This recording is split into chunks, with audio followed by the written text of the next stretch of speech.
Lagi natin sinasabi, God bless you, stay blessed. But how does one stay blessed? Paano nga ba talaga tayong mananatili na nasa path of blessing? At yan ang ating pag-aaral ngayon, stay blessed. Psalm 1, 1-6, ang walang kamatayang Psalm chapter 1, isa sa mga paboritong chapters in the whole Bible. Blessed is the one who does not walk in step with the wicked, or stand in the way that sinners take, or sit in the company of mockers, but whose delight is in the law of the Lord, and who meditates on his law day and night. That person is like a tree planted by streams of water, which yields its fruit in season, and whose leaf does not wither.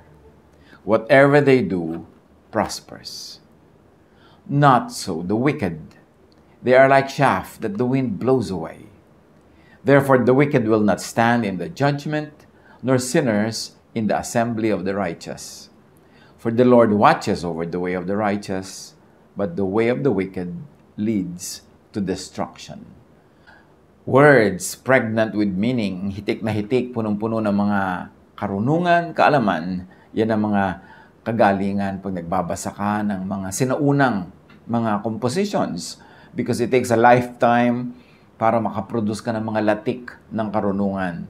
Napakaraming nyog na kailangang kudkurin, gatain at lutuin para makagawa ng konting latik. Ganyan din yung mga kasabihan ng matatanda, lalong-lalo itong wisdom books sa Bible. Isa-isahin natin at hanapan ng leksyon sa buhay natin itong Psalm chapter 1, bukod dun sa mga dati na nating nalaman at dating natanto. Psalm 1, verse 1. Blessed is the one who does not walk in step with the wicked, or stand in the way that sinners take, or sit in the company of mockers. So ang tinutukoy dito, the wicked, the so-called sinner, the mocker versus God, or God's moral law. Ang una siyempreng papasok sa ating isipan pagka merong wicked, sinner, or mocker, ang binibreak niya, God's moral law. Yung bang law of what is right or wrong. But remember, moral law is not always equated with religious law. Hindi lahat ng religious law correct. Hindi lahat ng religious law tama. Pero yung moral law ng Diyos, yung tama, tama, yung mali, mali. So, differentiate moral law from religious law. Yung moral law, yun yung universal law of God of what is good and what is bad. Samantala yung mga religions, all religions of the world, may mga sarili sila mga ginawang conventions of what is right and wrong. And most of those conventions are attuned to their values, to the needs of the times, even to their politics. So, ang gawin natin ngayong reading, that the wicked, the sinner, and the mocker is that who is against God's moral law and natural law. Ito isang extended reading and interpretation. Kasi magtataka yung iba, bakit po sumusunod naman ako sa God's moral law? I always do what is good. I prevent doing what is bad. Pero hindi pa rin yata ako blessed. Kasi may nawawala sa equation that God has two types of laws. One is the moral law, yung talagang covered by morality clauses of what is right and wrong. And then there is the natural law. Ibang-ibang province ito, ibang-ibang usapan. Kasi yung natural law, for instance, yung leon, kakainin niya yung usa, bad ba yun? Bad yun kung usa ka, pero kung leon ka, good yun, kasi yan ang talagang itinakdang pagkain nila. So, merong natural law, merong moral law. Merong mga taong, yes, good, na ibinibigay ko yung pagkain ko sa mga mahihirap, sa mga kapuspalad, pero pag hindi ko pinakain ng sarili ko, aandar din yung natural law na madedeprive ako, magiging undernourished ako, at pwedeng mauna pa ako mamatay kaysa doon sa mga taong maralita na pinapakain ko. So, dapat sinusunod mo yung moral law at yung natural law. That being settled, we can proceed. Napakahalaga na ating isipin na ang pagpapakilala ng Diyos yung sa kanyang moral law, which is encoded in religious scriptures. Kaya lang nga, many different religious scriptures also differ in what is right and what is wrong. So, meron pang isang magandang pagkakakilala sa Diyos, and that is through natural law. Dahil definitely, kung ang mga religious laws ay pwedeng pakialaman ng tao, pwede nilang i-edit o pwede nilang i-slant sa kanilang mga biases, nobody can slant natural law. Talagang God ang may gawa niyan at walang pwedeng makialam. Therefore, it is a pure image of God. Romans 1:20, for since the creation of the world, God's invisible qualities, His eternal power and divine nature had been clearly seen, being understood from what has been made, so that people are without excuse. So sinasabi, lalong malinaw ang pagpapakilala ng Diyos sa kanyang puso, sa kanyang isip, sa kanyang pagiging Diyos, sa pamamagitan ng mga nilikha niya, natural creation. Therefore, God could be known through natural law. At kung i-apply natin ito sa Psalm chapter 1, verse 1, blessed is the one who does not break, blessed is the one who respects and obeys God's universal and moral law and natural law. Psalm 1:2, but whose delight is in the law of the Lord, and who meditates on His law day and night. Blessedness daw na ikatuwa mo, ipagdiwang mo, ipagbunyi mo ang law of the Lord. Yung moral law. Na kung yung tama sa Diyos, agree ka rin, tamang-tama sa'yo.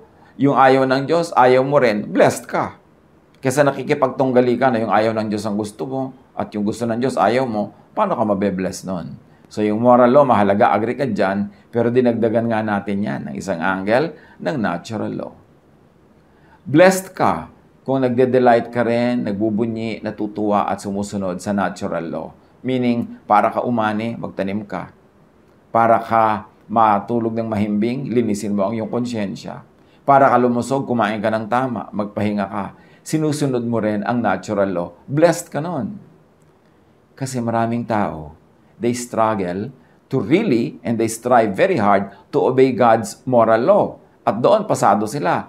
Pero they fail sa pag-respect sa God's natural law. Kaya nagkakasakit pa rin sila, nalulugi pa rin sa negosyo, nasusunugan, kung ano na nangyayari, kasi meron pang natural law. Hindi mo nang pwedeng i-override yung natural law by just obeying the moral law. Kailangan sabay. Ang pag-override mo sa natural law, miracle yon. At hindi law yung miracle. Siya ay exception, hindi siya yung rule. Now, blessed is the one who meditates on and think deeply about. Blessed is the one who delight on and agree with and celebrate God's moral and natural law. Hindi sapat maging religyoso, kailangan din practical.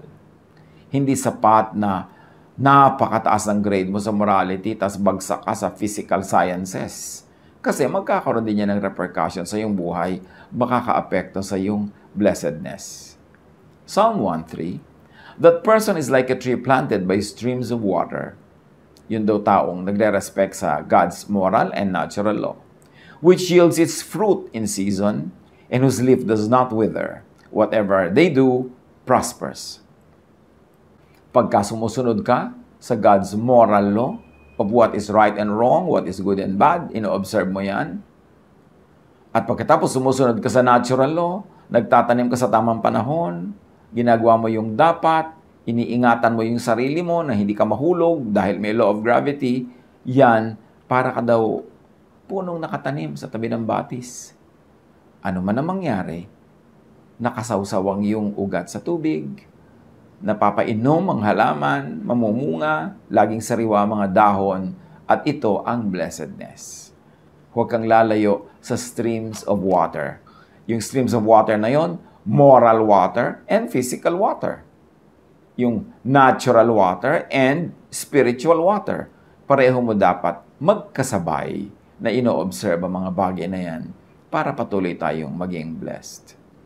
People who understand, appreciate, obey, and enjoy obeying God's moral and natural laws become and remain prosperous. Psalm 1 verse 4, not so the wicked. They are like chaff that the wind blows away. So sino yung wicked dito? Yung disobedient to God's moral law, at idagdag natin, those who are disobedient to God's natural law. It's a form of wickedness to disobey natural law because God is also the author of moral and natural law. Pareho lang dapat yan iginagalang. So pagka the wicked ka, para kang balat ng palay na walang laman, magaan, nililipad-lipad ng hangin kahit saan na lang dalhin. Walang direksyon, walang bigat, walang timbang, walang halaga. The wicked have no roots or anchor or stability.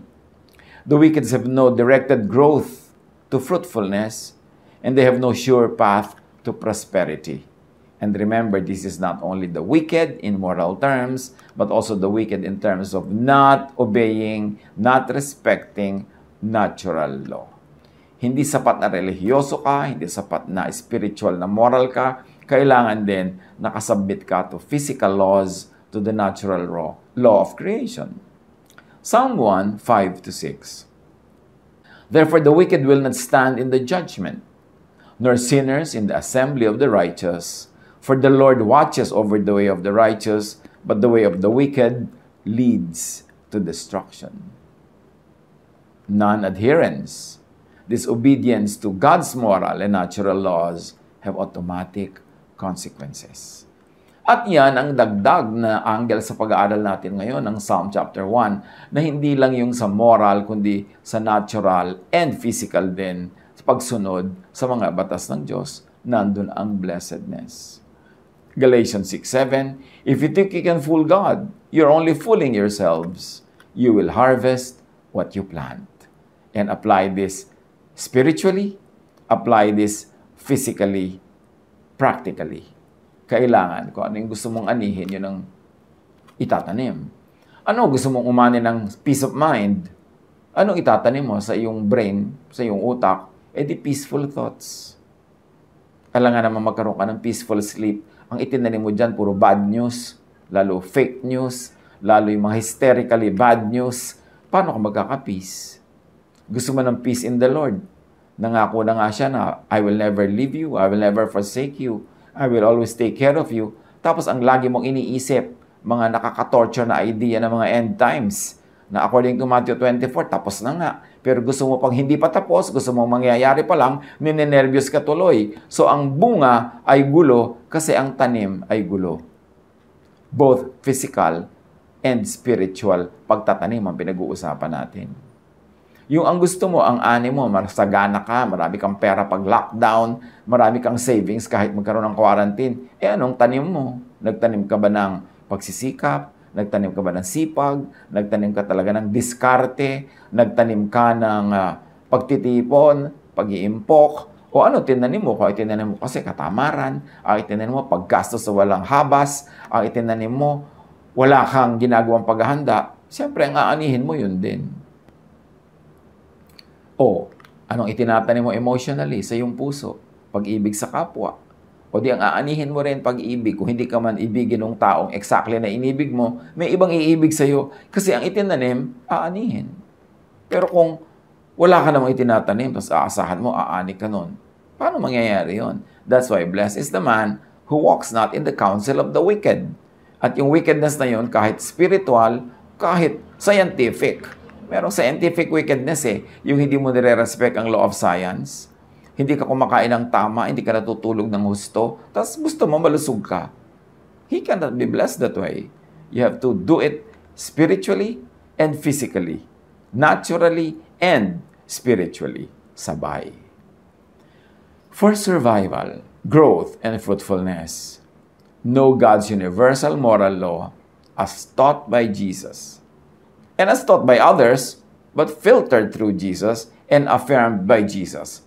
Ano bang tama? Anong mali? Siyempre, Jesus is Lord of Lords. By Him, everything should be measured. He is in the center of everything. He is the one who holds everything together. So, isipin mo, ano ang mali at tama? Yung sabi ni Jesus. Kasi siya ang Lord of Lords. Siya ang nabuhay na muli. Siya ang ating Savior. Pag may sinasabi ang ibang religious persons, pag may sinasabi ang ibang chapters, verses, na kontra sa sinasabi ni Jesus, dapat hindi ka malito kung kanino ka dapat sumunod. Ngayon, yung marami naman mga ibang teachers, ibang verses, ibang chapters, ibang books, may mga katuroan din kung anong tama, sundin. Basta pumapasa sa Jesus filter. Basta nag-a-agree sa katuruan ni Jesus. Pag may disagreement, dapat alam mo kung kanino ka loyal. Kay Jesus. Siya naman ang namatay para sa atin. Siya naman ang nabuhay na muli. Siya naman ngayon ang ating eternal friend and Savior. So, kanino ka dapat maging loyal? Wala dapat confusion. Marami rin naman mga teachings kahit ng mga ibang religions na pag pinadaan mo kay Jesus, pasado, o di pwedeng i-apply kasi dadaan sa Jesus filter. Pero marami rin ang mga Christian church teachings pag pinadaan mo talaga kay Jesus, maraming hindi papasa. Kasi malupit, kasi unkind, unloving. So, si Jesus pa rin ang dapat nating sundin kung gusto nating talagang mabless. Know and obey God's natural law as well. Huwag natin pagkontrahin yung God's spiritual laws at saka yung God's natural laws. Kasi God lang ang parehong author niyan. Siya lang mag-isa. Wala nang iba. So, kailangan nating sundin pareho. Keep space for occasional time and chance din naman. Hindi naman laging natural law na pag may ginawa kayo ng bunga, kung minsan ginawa mo, tapos na iba yung bunga o hindi na bunga, sabi yan sa Ecclesiastes 9:11-13, time and chance. Meron daw talagang kuminsan ay dinadat na ng alat sa buhay. I saw other things in this life that were not fair. The fastest runner does not always win the race. The strongest soldier does not always win the battle. Wise people don't always get the food. Smart people don't always get the wealth. Educated people don't always get the praise they deserve. When the time comes, bad things can happen to anyone. Sabi ng ibang verses, time and chance happens to all. At sabi ng iba pang mas direct na verses, sometimes people go through bad luck. Or bad luck can happen sometimes. So generally, know, appreciate, obey God's will expressed in Jesus-filtered moral law and natural law. Idinidiin natin yung Jesus-filtered kasi hindi lahat ng moral and religious laws pasado kay Jesus. Merong mga expired na dahil dumating na si Jesus. So, huwag na ipagpilitan yon. Meron naman mga luma pero pasado pa rin, loving pa rin, kind ng application, tuloy dapat yon. But remember, ito ang source ng kabiguan, ng frustration ng maraming relihiyoso. They are very religious. They are very fastidious and strict in obeying moral laws, pero pinapabayaan nila ang pagsunod sa natural law. Hindi nila ginagawa yung practical. Hindi ginagawa yung dapat na hinihingi ng kalikasan. So, natatalo sila in that aspect. Kahit anong dasal ang gawin mo para ka pumasa sa isang exam, kung hindi mo ginawa yung natural law, hindi mo sinunod na nag-aral ka, tapos tinandaan mo talaga yung pinag-aralan mo, tapos hindi ka nagpahinga before the exam, kaya yung katawan mo wala sa kondisyon, kahit magdasal ka na magdasal, hindi yun automatic napapasa ka. Ngayon, kung pumasa ka dahil sa dasal, miracle. Pero ba't ka naman aasa sa miracle? Bihira mangyari yon, tsaka hindi mo alam kung kailan yun magte-take effect. So, gawin mo yung mas madali, yung mas natural, yung mas under your control, obey natural law. You want to be blessed? Be morally upright. And also be upright in terms of respecting natural law. Be planted where it is practical that you would and that you could expect that you would bear fruits. Hindi itatanim ang sarili mo sa isang very barren land, tapos dasal ka ng dasal, maging fruitful ka. Pwede mangyari yan, pero miracle nga yun. And don't always expect a miracle to happen because it's exemption to the rule, not the rule. Obey natural law. Be blessed. Stay blessed. Hanapan ng mga personal application nito sa buhay na pang-araw-araw. God bless us all.